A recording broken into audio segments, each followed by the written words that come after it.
Hey guys, welcome to the Liberal Hive Mind, a channel solely focused on exposing the abundant hypocrisy of the left. How long's it been since I made a little Harry Sisson video? A week? Maybe a week and a half? Too damn long, I'll tell you that much. Again, the effort, probably until the midterms, is to continue to make this guy the face of the Democrat Party because, frankly, that's exactly what he is. He is the embodiment of all the duplicitous methods and disingenuous tactics of the left. He's just a very unsophisticated character who has a hard time being slick about his dishonesty.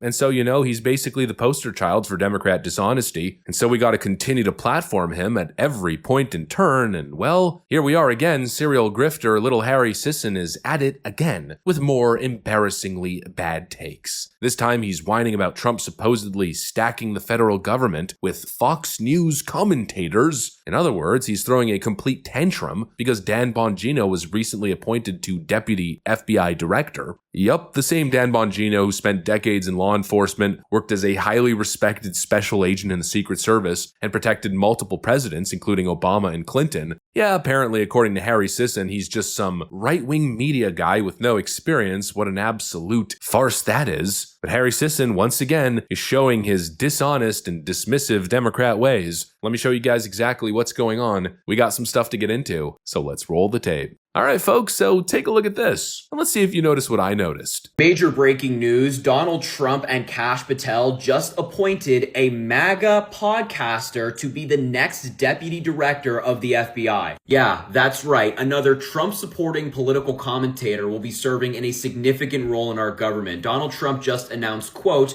"Great news for law enforcement and American justice. Dan Bongino, a man of incredible love and passion for our country, has just been named the next deputy director of the FBI by the man who will be the best ever director, Kash Patel." This is Dan Bongino, by the way, the man in question. He's spread insane conspiracy theories about the 2020 election, about Obama in 2016, and more, and he used to be a frequent Fox News commentator. He is not qualified for this role at all. The deputy director of the FBI runs the day-to-day operations at the Bureau, and now a Fox News MAGA commentator who has never worked at the FBI will be in that role?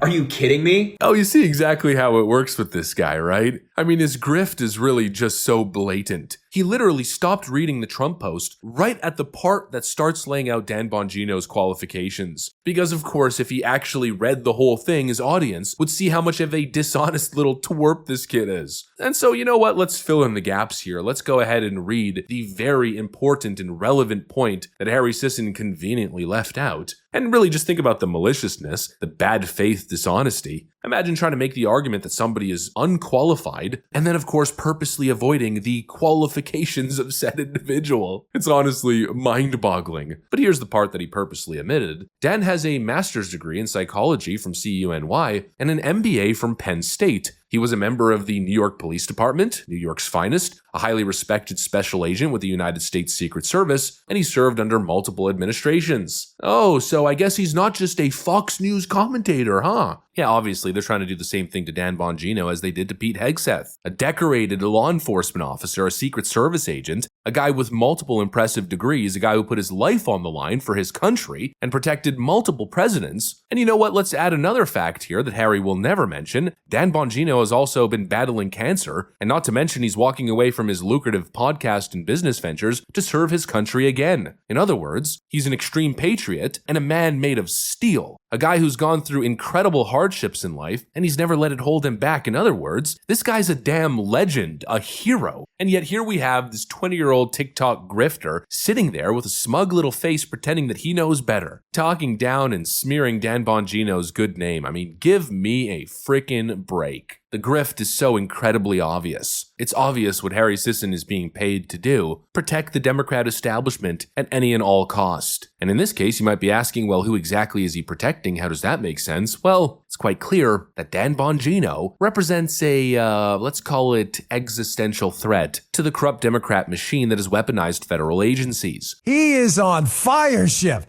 100% success rate of failing. Folks, I strongly encourage you to go back and take another look today at the Russia collusion hoax. I know it's a story that's old and a lot of people want to move on. I'm going to be straight with you. I don't want to move on.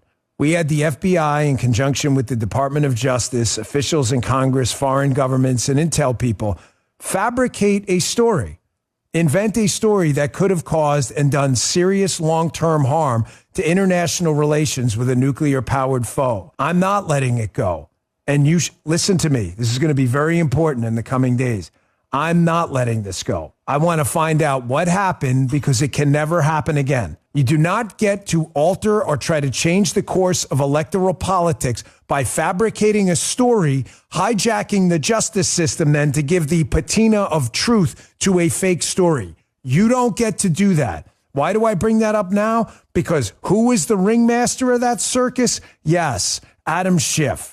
And no, I'm not letting it go. Yeah, I'll tell you, it's very clear to me who Harry Sisson is clearly working for. I mean, such a dishonest actor, it's almost unbelievable. So that's the Dan Bongino story. Now let's pivot to the next thing that Harry Sisson was pushing this week. Another pathetic attempt from Harry to dunk on the Republicans. Oh, he's got Donald Trump this time. Harry Sisson thinks he's got the bombshell of the week with this one. He posts this tweet from Lisa Murkowski that reads, "If Elon Musk truly wants to understand what federal workers accomplished over the past week, he should get to know each department and agency and learn about the jobs he's trying to cut. Our public servants work hard to ensure that our national security is protected, that planes land safely, and that forest fires do not spread to our homes, that social security checks arrive on time, and that research for the breakthroughs needed to cure diseases like cancer and ALS continues, and much more. Our public workforce deserves to be treated with dignity and respect for the unheralded jobs that they perform. The absurd weekend email to justify their existence wasn't it." Now, first of all, calling Lisa Murkowski a Republican, yeah, kind of lukewarm on that one. I'd call her more a rhino of the highest order. But secondly, this really isn't the dunk that they think it is. This isn't the massive W that you think it is, Harry Sisson. First off, nobody's interested in what Lisa Murkowski has to say. And secondly, she's just like you promoting the Democrat propaganda. She's essentially advocating for the worldview that government workers are above question. Don't question their jobs. They're doing so much good, I promise. What is your source? Trust me, bro? Again, the same thing that we see from these Democrats all the time. Their work is not to be questioned. And the idea that we should be outraged, that these people need to justify their existences, is ridiculous. It's this weird attempting to pull on people's emotional heartstrings tactic. Where is the outrage? Ooh, people collecting taxpayer dollars shouldn't be forced to have to justify their existences or their employment existence. What kind of standard is that? That's exactly what they should have to do. They're collecting big fat taxpayer paychecks, and supposedly in return they're delivering all kinds of incredible value. They're apparently unheralded heroes. Well, if that's actually the case, I feel like it should be pretty simple to, justify that. There's no bombshell here, and I don't think people are falling for the outrage circus. How dare Elon Musk demand basic accountability from us? It's just pathetic. I mean, look at this segment from CNN, and it'll really put it into perspective. First, just tell us about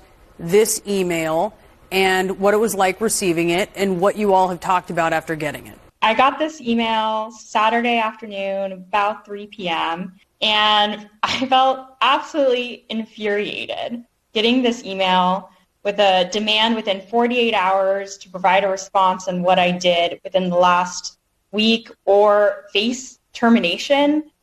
This is clearly an attempt from Elon Musk to harass and bully and intimidate the federal workforce. Quote, "A demand within 48 hours is a clear attempt from Elon Musk to harass, bully, and intimidate us." That right there basically proves the argument. According to federal employees, being asked to provide 5 bullet points in 48 hours is unrealistic, it's intimidation, and it's bullying. That tells you all that you need to know about federal workers. I guess 48 hours isn't enough to put together a 100-word response in 5 bullet points. If that's the frickin' standard, then yeah, I'm still on Elon Musk's side. And again, these people are totally missing the point. The whole point of that email that was sent out there was to analyze the feedback and especially the lack of feedback, because supposedly a whole lot of people who are collecting government paychecks don't actually even work, don't even check their emails. And supposedly some people are collecting salaries on behalf of other people. But obviously all of that went right over little Harry Sisson's head, and he's clearly just pushing the establishment propaganda as he pretends that he's got the next big scoop, the next big bombshell that will take down Republicans. But like usual, it's nothing but a dishonest, cringe, partisan piece of propaganda. Anyways, that's pretty much what I got for you guys on this one. Hopefully you enjoyed the video. If you did, make sure to leave a like and possibly subscribe. Thanks for watching, and I'll see you on the next one.